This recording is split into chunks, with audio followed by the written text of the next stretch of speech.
Hi everyone, this is Regina with Food Recovery Network.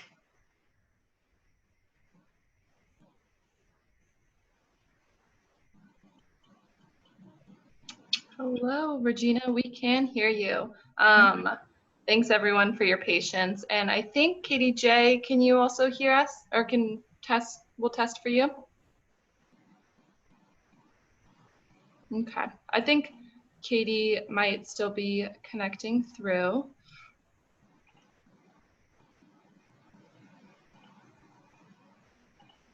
Regina, can you hear me okay? I sure can. Awesome, that's great. Okay, cool. While we work through some of the technicalities with Katie J getting in, I just want to get us started if that sounds good to you, Regina. Wonderful. Awesome. Cool. Well, just to kick it off here, again, my name is Cassie. For those of you who might have joined in a little bit later, thanks so much for your patience in working through the tech stuff.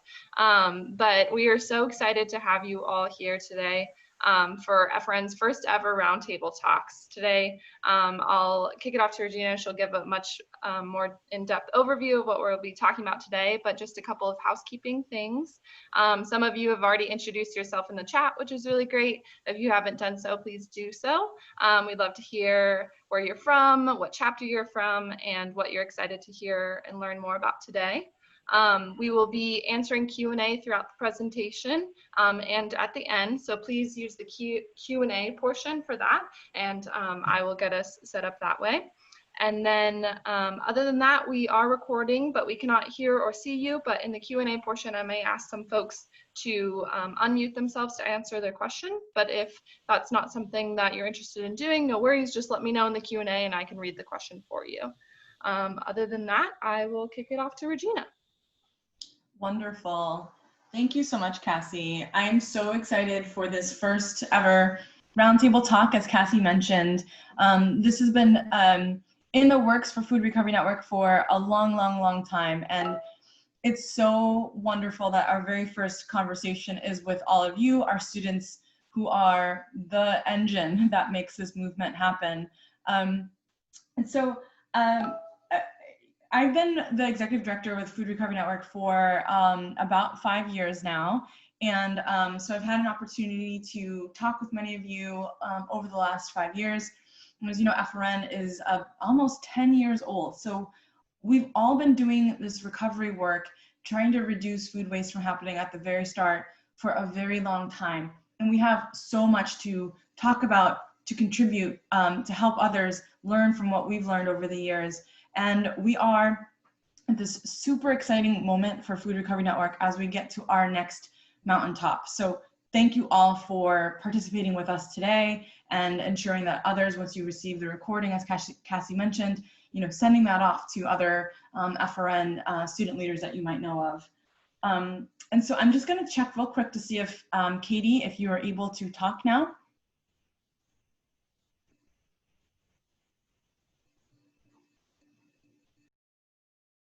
Okay, seems like maybe not. So we will continue to work on that with Katie Jones, FRN's first ever Chief Operating Officer. Katie and I and the board of directors have worked, and the staff at FRN have worked over the course of these last few months to establish FRN's new framework that Katie will talk with all of us about today. And thinking about where we are right now in this really difficult time with COVID, I know a lot of you have submitted questions already about what recovering food will look like for you in the fall. And, taking a step back from that, we know that our food system, all of you are engaged in the work of FRN of recovering food because you know that we can do a lot of things better. There's so much additional food that we create in this country that really good food shouldn't be thrown away. It should be used to feed people in need. So we already have that lens of doing things better when we engage with Food Recovery Network. But the pandemic has highlighted to others who might not have been so close to the work as all of us that things are really broken and fractured. And when we get to the other side of this, when we get to the other side of the pandemic, we know that we want to build something better on the other end. And we have the opportunity to do more when we get to the other side of this. And we have the opportunity to do things better. And so that is also a frame, when we think about where FRN is going into the future, that we have the opportunity with all of you to do things better. And I'm just so excited about that. So I'm going to check in one more time to see, Cassie, if Katie is able to have audio. Yeah, I believe I might have just unmuted her. So Katie, can you try to unmute yourself and see if we can hear you now? Hello, can you hear me? Wonderful. Yay. Look at that. Hooray. Awesome. It's funny, you both have my name on yours, so I'm not sure how that happened. So again, apologies everyone, but I'm glad we are all here now. Very exciting. I've been here the whole time, I promise. Very exciting. Excellent. So maybe, Cassie, could we go to the next slide? Yes, please. Wonderful. So just to get started, I wanted to have this slide up for everyone to understand the goals of our conversation today. And really, when we think about our framework, I'm so excited for all of you to be part of this conversation. But we really want to talk about our role as things change so rapidly, your in all of this. But we also want to hear about what you want. We want to understand your perspective, how you want to be involved. Katie's going to talk to us about some of the work that we will be doing moving into the fall. And this work is, based on what we've been hearing from all of you. And so we want to make sure that we are continuing to strengthen that connection with each and every one of you on this conversation today. And so I'm just so thrilled and so honored to pass things over to Katie Jones, Food Recovery Network's first ever Chief Operating Officer, as Katie walks us through our strategic framework for Food Recovery Network. And Cassie will chime in throughout this conversation. If you have questions, as Cassie mentioned, please do submit those. We want to answer your questions in live time. And for those of you who maybe ask some questions that are a little bit more, detailed, or you're ready to get rolling to do more with your chapter, or if you're about to graduate as an alum, we will chat that information out to all of you too. So we'll either answer the questions to your live time, or we'll send you information in the chat function. So thank you all so much for your time, and of course I'm going to chime in on the things that I'm hearing from Katie as well. But this is just an exciting moment, and with that, Katie, I will let you take it away. Great, thank you. And I am so delighted to be here. This is going on my 5th month at FRN, and one of the things I can say that's been so energizing has been hearing from all of the students, and particularly over these last couple months that have been extraordinarily challenging. The community that is found here has truly been second to none. So thank you so much for having me today. Cassie, can you move forward one slide, and I'll go ahead and kick us off.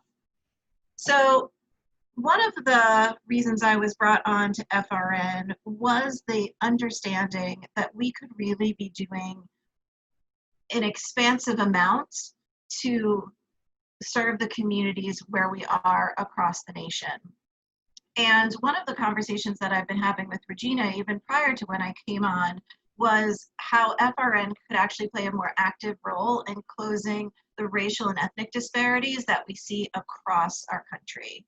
So as I want to kick us off today, I want to say that we chose the results count framework that we're going to go through here today, which is based in Annie E. Casey's. It's a foundation based out of Baltimore, which is actually based on their data-driven methodology about how to close racial disparities in our work.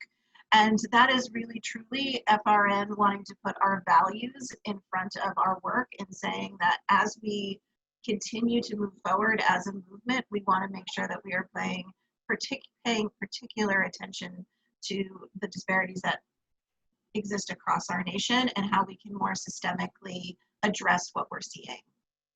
So with that in mind, the results count framework, as you might imagine, is actually grounded in the results. So what is it now as FRN moves forward in this new context that we want to do? And that is, we want to recover surplus food to feed everyone who is hungry in the United States.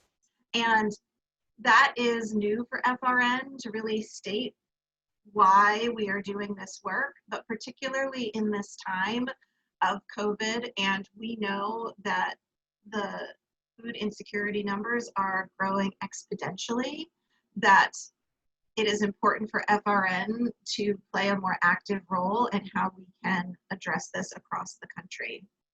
So everything that you see today will be rolling up to this result. And that's really going to be our North Star as we move forward.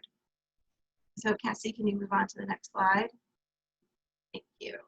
So the question becomes then, how do we actually do this? We know that there's so much that's working well within the network, that bedrock work that all of you are on the ground doing and is so important to the social change that's happening in this country, that must continue. And so the bedrock work of having chapters, of working in communities across the nation will absolutely continue. The question is, how do we actually track our progress to make sure that we are being as impactful as we can in the communities that we're in? So part of the results count framework is actually tying our work to national indicators to actually say, okay, like, we know we're making a difference in individual communities. How does that roll up to larger indicators and factors that we can contribute our work to? So what you see on this slide is how FRN is going to hold ourselves accountable to making an impact in our communities, both with the bedrock work, which you are all a part of, as well as new systems change work. And again, this rolls up to the results of, we want to feed everyone who's hungry in the United States. So that means we have to pay attention to how many people are hungry in the United States and to what extent the work that we're doing is actually helping in a holistic way to make sure that there's less people in that line, which is particularly challenging in these times. But given with a movement such as yourselves, we believe that we can do that. So Cassie, can you move on to the next slide? We're going to do this in one of three ways. One of which is, again, the movement work that you've all been a part of around how we build powerful partnerships across the nation and in the chapters. This is just, again, us stating that the powerful work that you have been a part of to date will absolutely continue.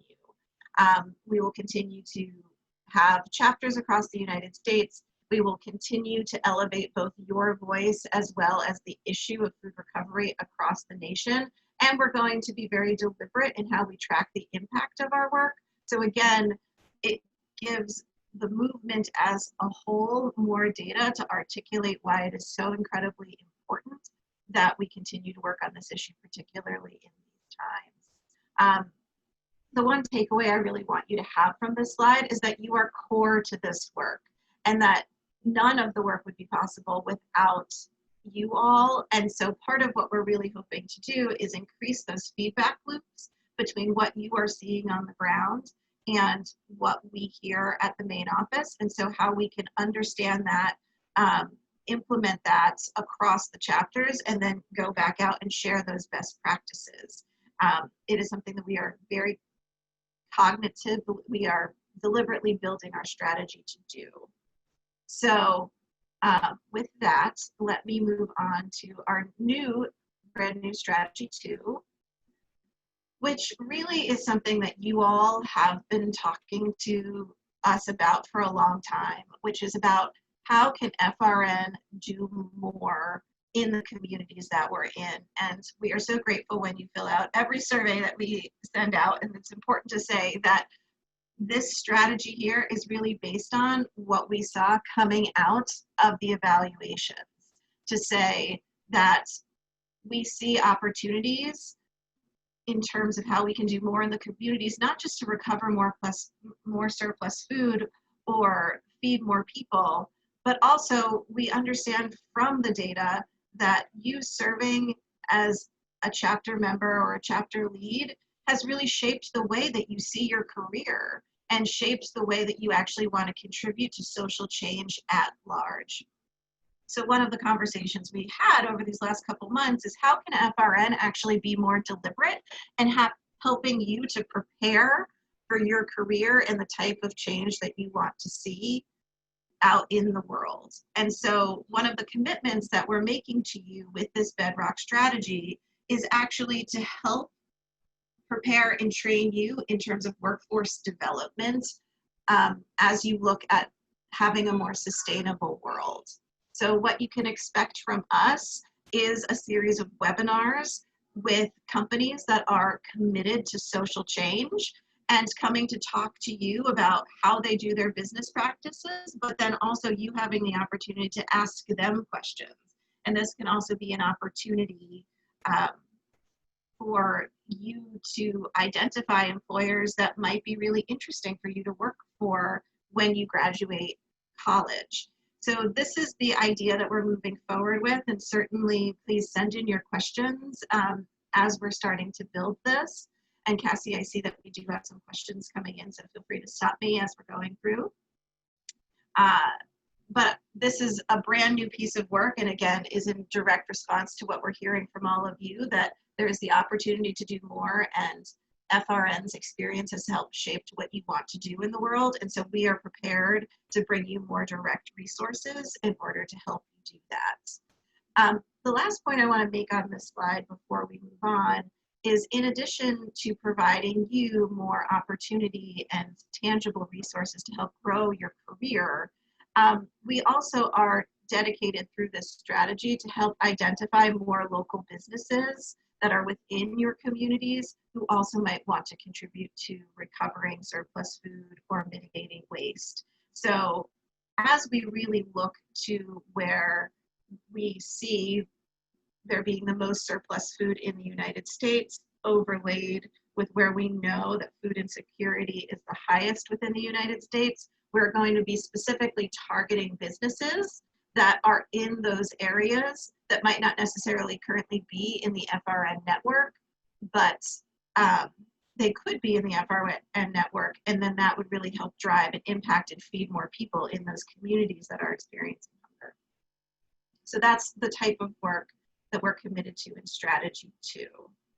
And then the last strategy, which I know that we've also received lots of questions about, is really about amplifying voice, specifically your voice, and the voice of people across the United States who are dedicated to raising awareness about the ability to mitigate waste and its environmental benefits, as well as organize people who are equally passionate about social justice issues. So similarly, one of the things that we were hearing from all of you through our individual conversations with you, through surveys that we were seeing, is that you are very interested in organizing around this issue in particular, but also around other social justice issues that you are incredibly passionate about. So again, part of what we're going to commit to you as we work forward is actually how to strengthen and connect you to various organizing principles so you are better able to talk with your peers about things that you're really passionate about, but then also go a step further and start to identify local, community-based, or perhaps state-level legislation that you're interested in, and you actually think if your chapter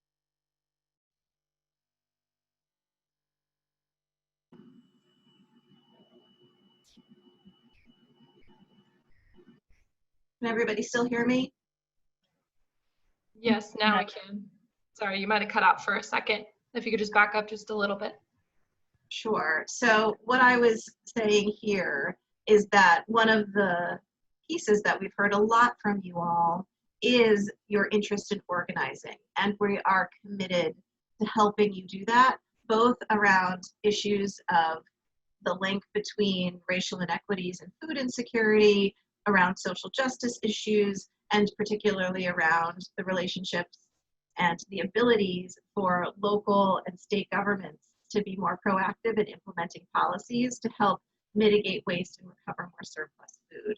So part of what you're going to see from us as we move forward is a more robust advocacy toolkit to help you elevate your voice moving forward.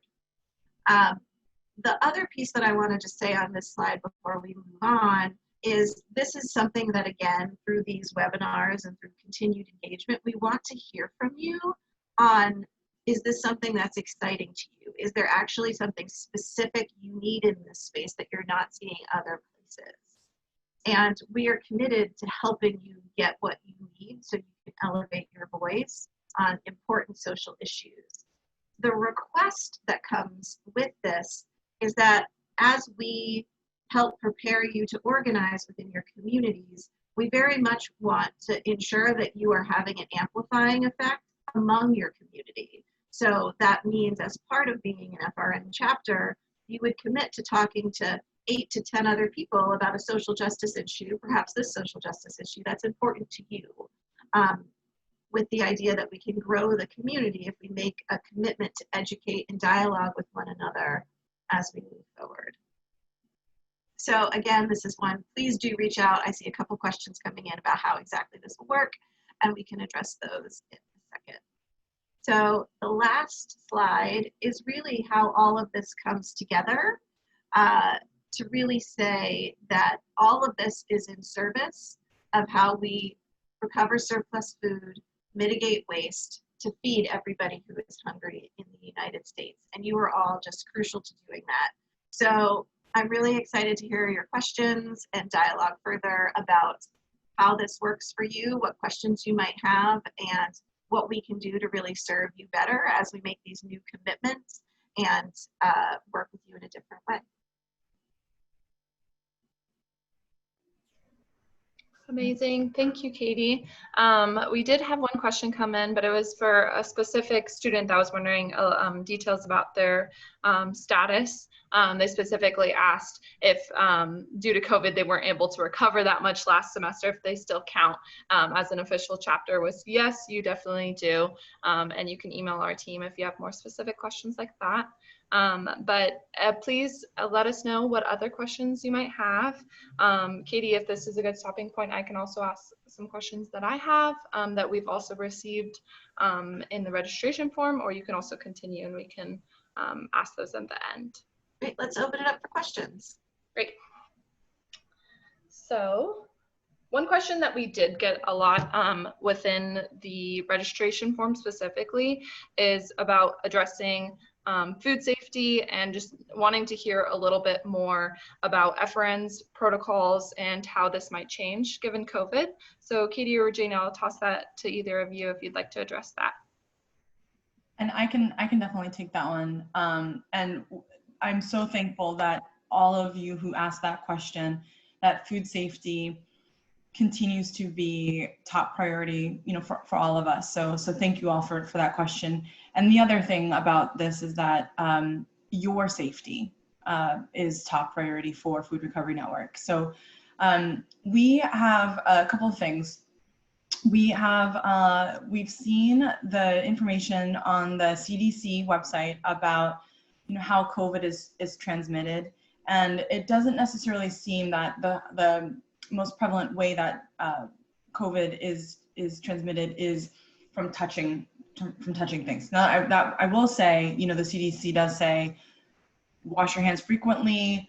If you feel that you need to, and don't touch your eyes, your nose, your mouth. If you are out and about, wash or disinfect surfaces that you think might be contaminated, and those things will remain top priority for us, and we'll make sure that information is easily accessible to all of you.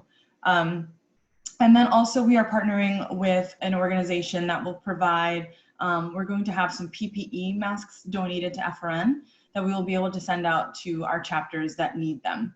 So we want to make sure that is available to all of you. And we will have all that information, as I said, available to everyone so that we can continue to recover food safely, that we are keeping the food safe, and that we're keeping the people safe around us. And we know that, every community has a variety of different things that they need to adhere to around physical distancing. And so we want to make sure that everyone is able to adhere to those while they recover food safely.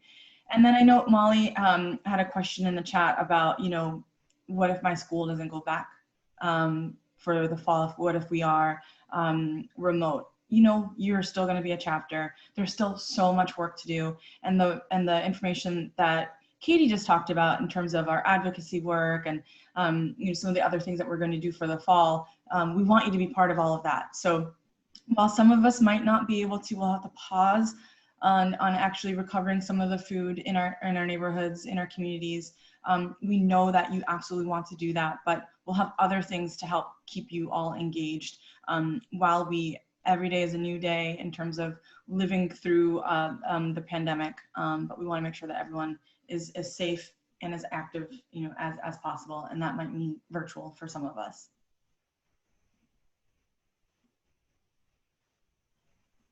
Awesome. And I'll also add, I'm not sure, Regina, if you touched on this, but our team is working to revamp our food safety protocols right now, including addressing food safety and just safety in general with COVID. And so we'll be rolling out that this fall. And so students should be able to tune into those webinars and things and to learn more. I do see another answer that we just got. And so Sahaja, if you can click the raise your hand button, then I can unmute you and then we can allow you to answer your question. All right. Sahaja, you should be able to talk now. Can you let us know just a little bit about yourself and what chapter you're from, and then you can answer your question or ask your question. Yep. Hello, everyone. My name is Sahaja Mpolu. I'm going to be the vice president of the University of Cincinnati chapter. We are still a chapter in progress. We're not official yet because we haven't recovered food because of the crisis. But because of what you just said, kind of like focusing on the advocacy aspect of our chapter, I do believe it's important to educate about the purpose of the FRN chapter, so that more students are aware of the problems of hunger and waste. So I was wondering if you have any resources, like educational resources that we can use to spread more awareness, like any pamphlets, infographics, things like that. We absolutely do. And again, Sahaja, thank you so much for all the work that you're doing as you are working towards official chapter status. It's so exciting. I know, again, it's strange and very difficult times, but that education piece is huge. And so we have all kinds of resources on the portal, on the student portal, that you should have access to. And then we'll make sure to be in touch with you after this so that we can walk you through those different resources that we have. What is the word I'm trying to look? The different resources that we have so that you can make the education of your fellow students what you would like, because there's so much that we could talk about. And so for some chapters, it's just, really framing what the issue is. And for some, it's maybe talking a little bit more about social justice. For some, it's about how can we connect other schools with the work that we're doing. So we want to make sure to get you all the resources that you have, but we can absolutely do that. And we definitely have lots of resources for you. And it's all compiled within an advocacy toolkit, which is going to be launched in a couple.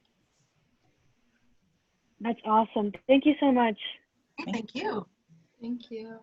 We also had another question come in from Sabine. Sabine, if you can raise your hand, I can also unmute you, and then we can ask you to answer your question.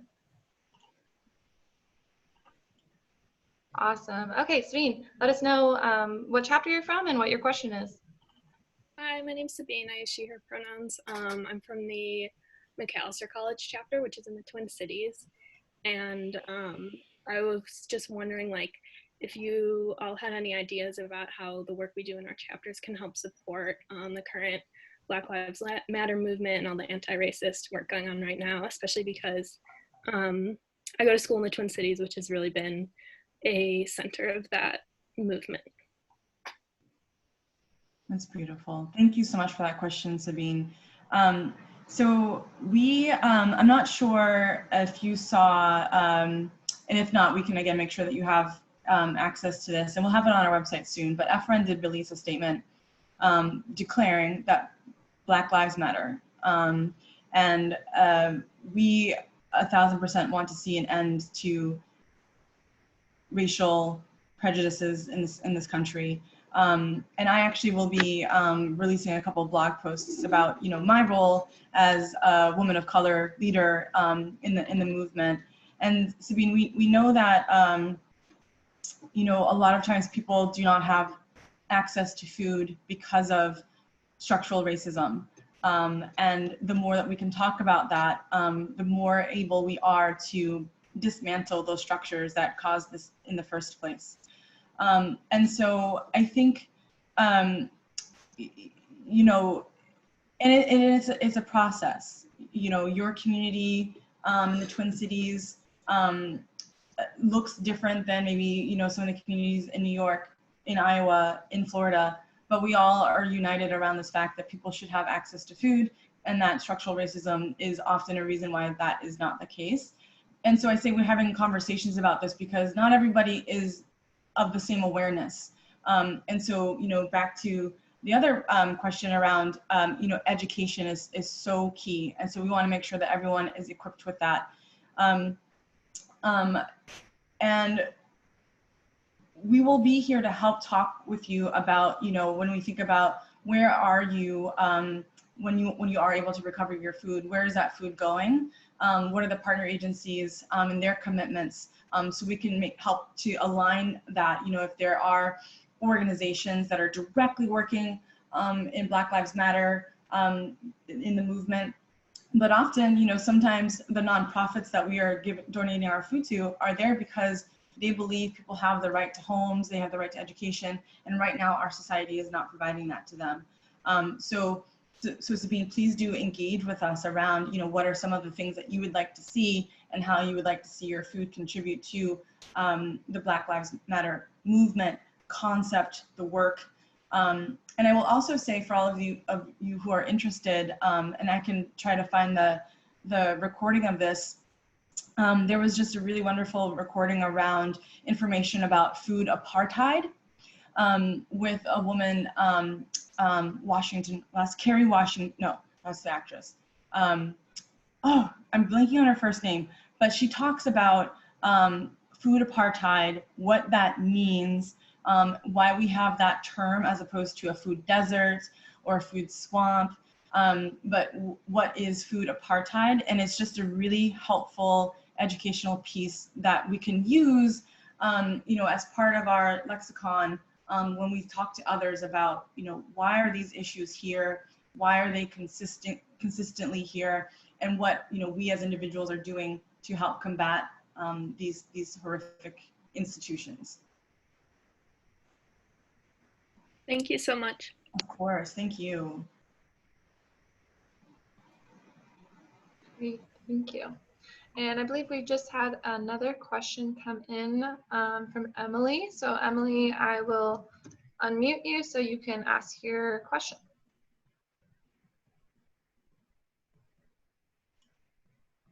Alrighty, Emily, we should be able to hear you now if you want to let us know where you're from and what your question is.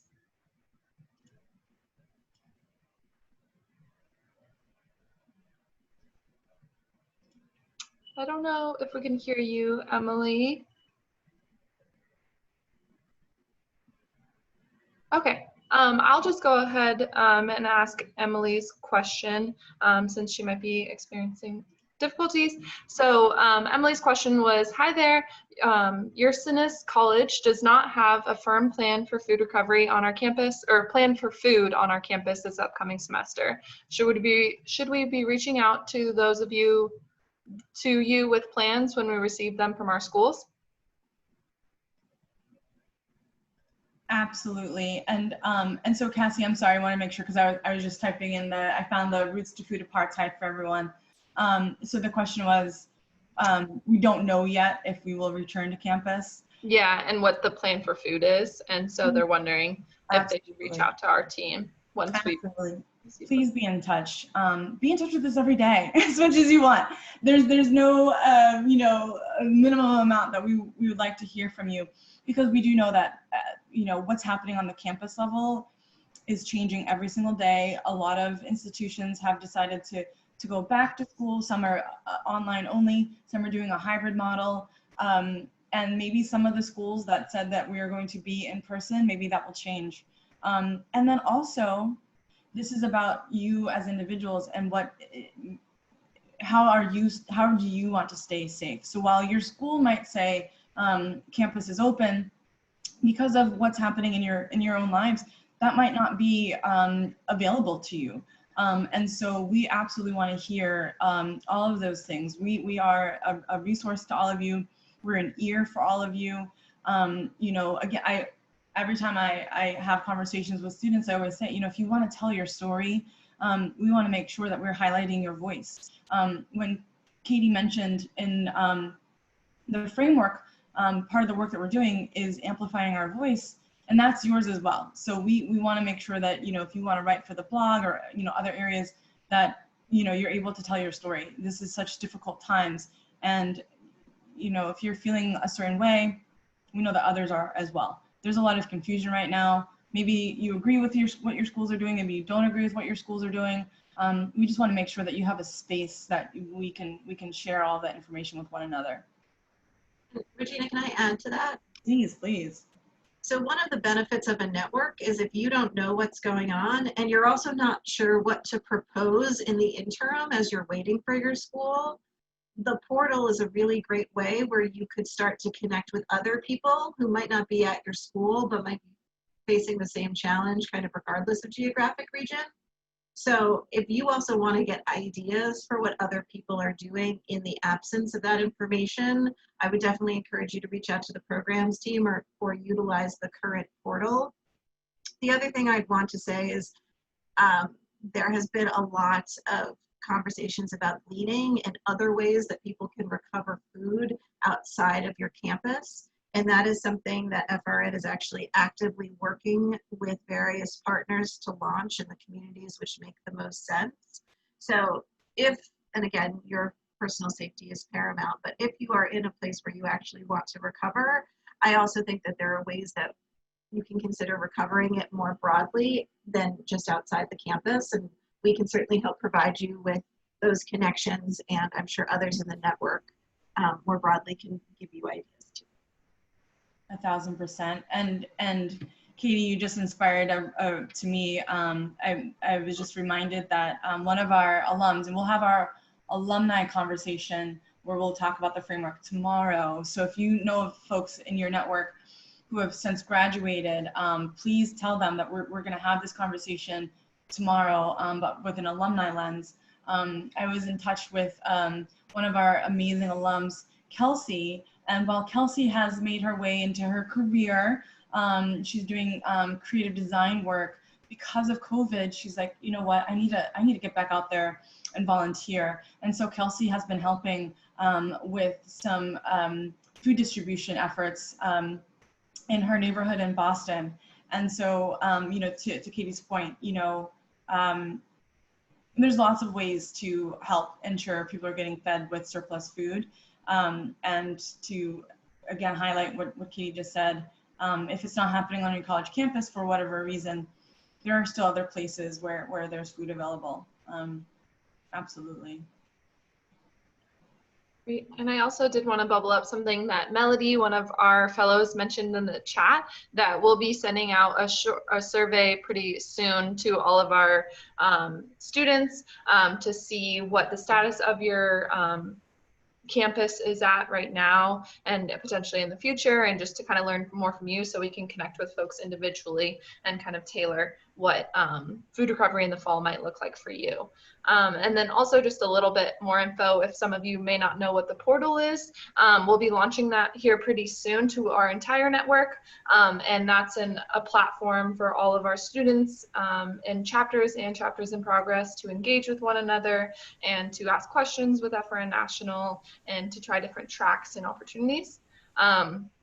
And so that is coming here, more information to come on that soon as well. We have another question from Juwaria. Juwaria, if you can raise your hand, I can unmute. Oh, you already know. You already raised your hand. Thank you. I'll unmute you now. Amazing. Okay, let us know where you're from and what your question is. Hi, I'm Juwaria. I'm from the Elmhurst University chapter of FRN. Well, our cafeteria hasn't been, well, it wasn't our donor in the first place just because like they have like a sustainable method of like making sure there isn't food waste. So they told us they wouldn't be able to help us. We were seeking out small restaurants around us. However, because of COVID, many of them are closing down, or some of them like insist they don't have anything extra to give us. And then I had an additional question, like how can we keep the chapter active without doing recoveries, or what can we do to make sure recoveries are happening? Yeah, Juwaria, thank you so much for your commitment and keeping your chapter strong. You know, a lot of times we hear from places that we don't have any extra food. We use everything, and we want to celebrate that and highlight that. And you know, sometimes if we think about do we want to establish a relationship with our dining providers on our college campus? It might be, that's amazing that you don't have surplus food. Can we highlight that? Because a lot of other institutions could learn from you. And sometimes, lo and behold, when we are invited into the kitchen, we do see that there actually indeed is good food that is going to waste. But again, I mean, if your dining provider is really good about not having surplus food, some days there just happens to be surplus food because it's rainy or there's a big event happening somewhere else off campus. So, you know, even though we normally serve X number of people, because of these outside, out of our control situations, we happen to have extra food. So we always talk about it is really important to have a recovery plan in place, even if you are making the best decisions always. Sometimes human things just happen where we have surplus food now. And because we have a plan in place, we don't have to throw that food away. We actually have a connection with our FRN chapter, and oh, okay, here it is Tuesday, they can come and pick up that food. So I would say, you know, creating a relationship with your dining provider, even if that is the answer, and helping to educate them that sometimes things happen, you know, is really helpful. And so that is a way that you, your chapter could still stay active, even if recoveries aren't happening proper. You know, as Katie mentioned, the advocacy work that we're trying to do, are there local issue areas that are happening in your community that you could, you know, write to your council people? Are there other areas of sustainability that you want to see on your college campus? Juwaria, we can provide you with all kinds of different examples of how to keep your chapter active. Maybe maybe you guys want to write for our blog. That would be amazing. Maybe you want to prep up for the spring or for whenever it is that you are able to get on campus. It depends on what you all as individuals and as a chapter would like to do. We'll meet you where you're at and make sure to give you the tools to do that. And then I'm really sorry to hear about all those restaurants that are closing down in your community. That's really hard. You know, and we want those communities, those restaurants to, you know, sell their food. That's you know, how we keep the economy going. We don't want people to overproduce only so that they have food to donate. You know, we want other interventions to happen instead of that. So again, these restaurants, maybe what we could do is activate them in Food Recovery Verified, which I'll let Cassie talk about to define, but this is a way that we can highlight the fact that they don't have any extra food. That's really great. And then maybe we want to think about some other places. Maybe the local grocery store might be a place where there's extra food.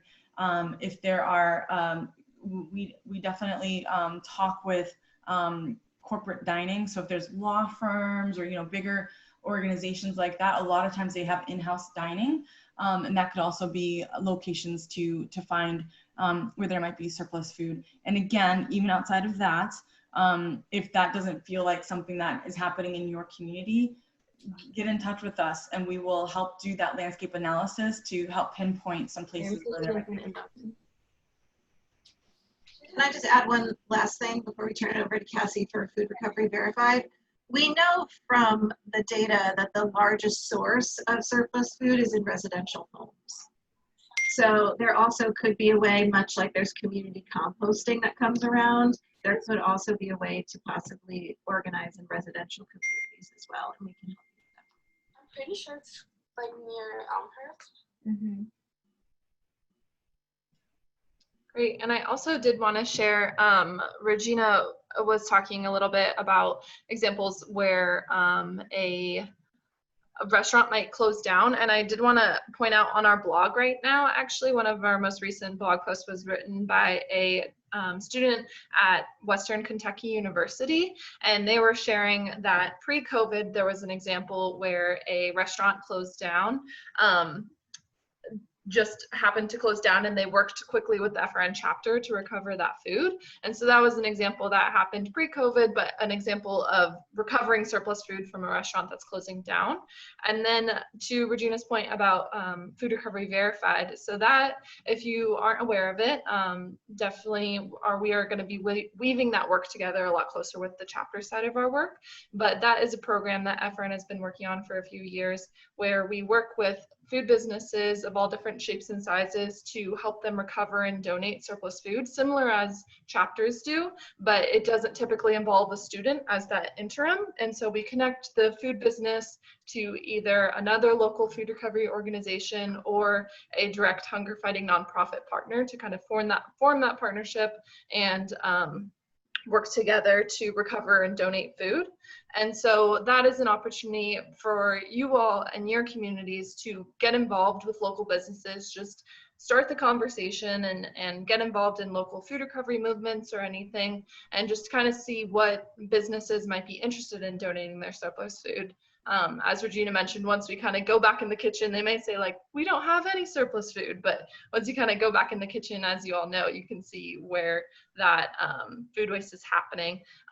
But definitely get in touch with our team. We'll be happy to provide you more resources. You can also check out our website about more information on Food Recovery Verified, and we'd love to talk to you more. Awesome. So kind of a similar question that we had from an attendee that wasn't able to attend live. I feel like we've talked a lot about advocacy and activism. This student specifically asked, or they shared that we would like to incorporate more grassroots social activism in our chapter to help fight food insecurity on a structural and legislative level.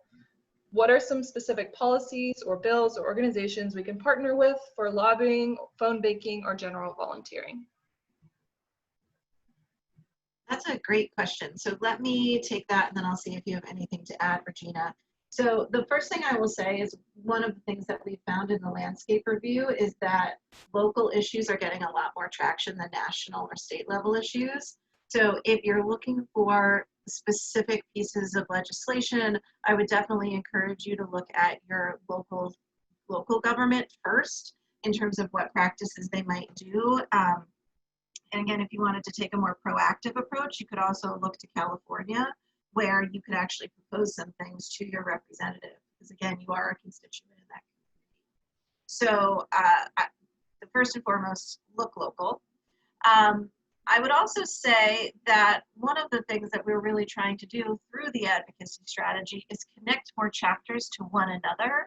So I also think that you could look again where other chapters are having success, and again, California comes to mind, of actually promoting local issues and mobilizing around particular pieces of legislation. And one of the things that we hope to do later in the year is actually create an infrastructure where all of you could share various sign-on letters or templates or that sort of thing, so it can help you organize more easily in your community. Regina, what would you add to that? That's wonderful. Thanks so much, Katie. I have nothing to add to what you just mentioned. My request of everyone is, and I just chatted this, that when you do look for this, if you do become involved in any local legislation that's happening in your area around food waste, food loss, food waste reduction, all of those things that we are so committed to, let us know, because we want to shout that out. We want to highlight your chapter. We want to tell others about it. You know, we talk to funders and other stakeholders all the time about the power of all of you as student leaders to make change. And so when you are active at the local level, you know, that's a huge contributor to making change on a bigger scale. So please definitely be in touch. And it helps us with our feedback loop that Katie had mentioned, that, you know, we're really trying to get that activated. And then again, as Katie said, you know, if you're writing to elected officials, you know, we can take that information and help make resources for other chapters. Beautiful thing. Amazing. I'll let a couple other folks answer or ask any questions in the Q&A portion, but another kind of general question that I imagine folks may have is, what changes will I see immediately from FRN? Great, so I'll take that one as well, and then Regina, if you have anything to add. So the first, we plan on launching a webinar series, again, in support of those commitments we made to you about how to support you in your work better. So the various webinar series that you can see is, again, rooted in our racial equity work. So we'll be launching webinars to help educate you as well as your peers in your community about the link between food insecurity and racial disparities across the country. More topics aligned with food recovery and mitigating waste as a social justice issue. Those will follow in the fall. And then as you look to graduate or advance in your career in the spring, again, we look to bring you companies that have sustainable practices that have partnered with FRN and others to make a real difference in how they do business, and connect you with those so you can learn more about what other companies are doing and help refine your personal search for where you might want to contribute. And again, it doesn't mean that you want to necessarily go work for Patagonia or one of those companies that invest in us, but as you get ideas of what other companies are doing, that's something that you can bring to your workplace, that whether it's in a sustainable company or not, you can always help make your new company more sustainable. Regina, what would you add? Here to all of that. And I just chatted. If there are other topics that will help you with your work, please let us know. We definitely want to hear from you, and we are as proactive and as reactive as possible. So that's exactly how Food Recovery Verified was started in the first place, was because a lot of students several years ago were in touch with the national office saying, you know, I know that my dining provider is doing the right thing with surplus food because, you know, our chapter is the one recovering it. But how do I know that grocery store or my mom's or my dad's corporate dining, how do I know that they're not doing the right thing? And we thought, yeah, absolutely right. And so we put together the method for institutions outside of higher education to also do the right thing with their surplus food. So we want to be we want to be helpful to you with what you're dealing with in the moment. So the more we hear from you, the more we hear like themes and things to help put together these webinars, other resources that will be on the portal, on the website. This is your movement. Great. We had another question come in from Lauren. Lauren says, my chapter does a lot of work to recover food from dining halls and serve free hot meals, but we've noticed that there is no change in how the dining halls function. What tips do you have for students communicating with entities who want to end food waste?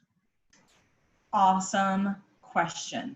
And we will have this framework conversation for dining providers and other stakeholders. And so we talk with them a lot about this. And, you know, so not only would we love to have all of your help with getting more organizations food recovery verified, but we also think about a couple of other things. When institutions donate their surplus food, they can actually get a tax enhancement. But a lot of times they don't want to do the paperwork. So can we as students help them to do that fairly easy paperwork to get their tax enhancement and get more money back into their pockets, which is a good thing for them, helps incentivize. So those are some things that are in our control that we can do.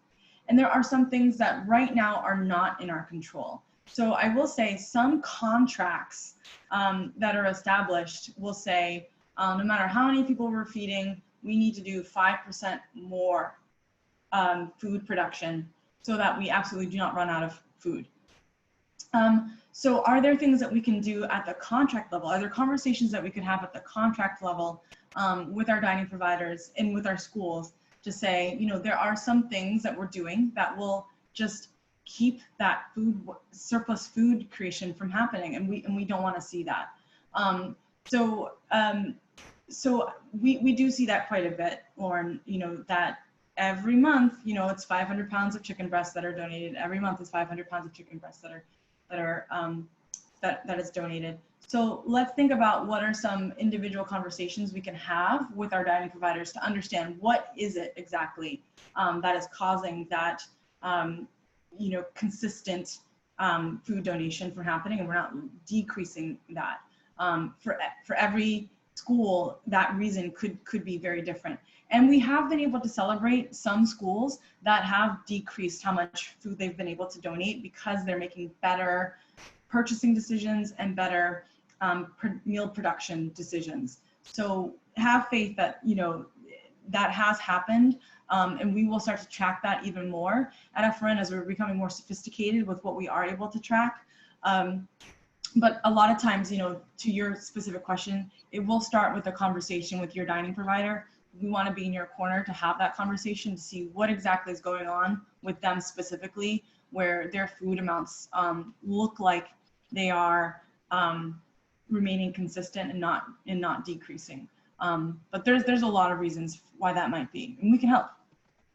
And I would just add to that, again, I feel like we're talking about advocacy a lot on this webinar, but again, as you look to California, one of the things they found is that that number wasn't going to move on a contractual level between the two entities. So then there was legislation proposed for anybody who has surplus food. Now you must have a mitigation plan in place. So again, that's something leading on your other chapters as a part of this network that we can help you develop if that's the case. Amazing. At this time, we don't have any more questions from the audience, but before we move on, Regina and Katie, I wanted to see if you have anything else to address based on the questions that we have had raised today.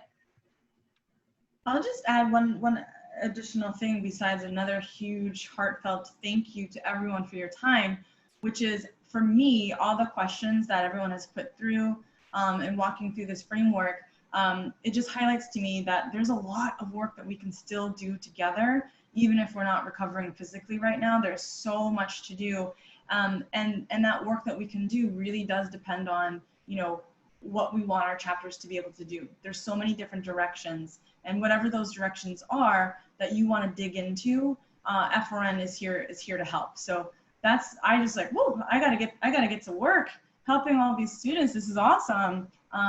But we're in this together, and the more we're in touch with each other, you know, the better it's going to be for the movement. And for all those, you know, incoming freshmen who've not heard about FRN, you know, soon enough, we got to get them to work too. I'll just add that one of the questions that COVID has particularly prompted is, how do we want to build it differently on the other end? How do we want it to look different on the other end? How do we want it to look more just, more equitable? And you are all a part of that visioning. And what we walked through with you today is our next attempt to be part of how we do it differently on the other end, as we know food recovery is going to look very different on the other end. And so I would really inspire each of you to consider what you might want to look different, and then how that might apply to your personal journey. Amazing. Thank you both. To advance on, I'll pass it over to Regina with next steps. Excellent. So many next steps to do. And so I'm very much looking forward to this work with all of you. But please keep your questions coming, even outside of this roundtable conversation. You know, big props to all of our chapters in progress. It's amazing. And to all of our current chapters, thank you so much.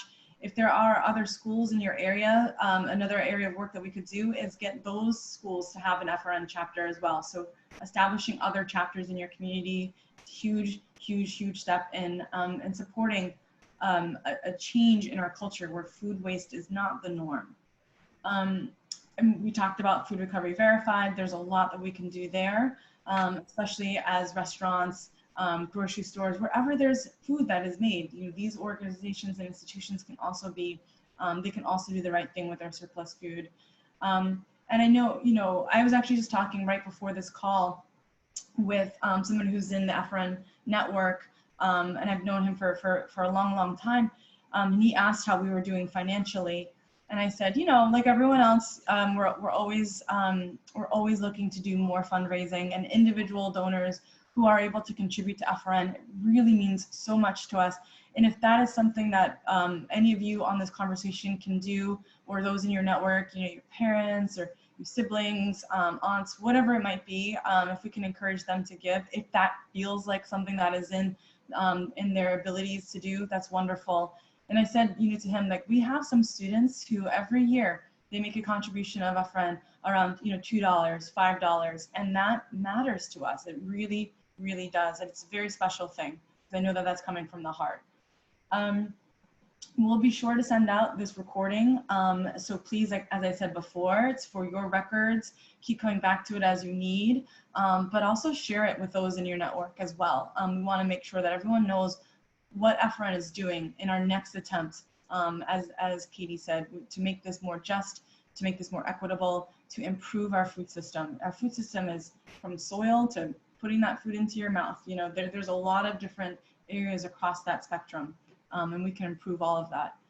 And definitely be in touch with us on social media. We're on Twitter, we're on Facebook, we're on Instagram. We used to be on Snapchat. We're not anymore, but we probably should do a TikTok. But please do be in touch with us on social media and share that again widely. And I know I personally follow a lot of the chapters on Instagram, and so I love seeing what everyone is up to on that particular platform. So yeah, please, you know, reshare all the stuff that we're sending out, and we'll do the same for you as well. So thank you all so much. Amazing. Thank you everyone for joining us. Thank you to Katie and Regina for being awesome panelists.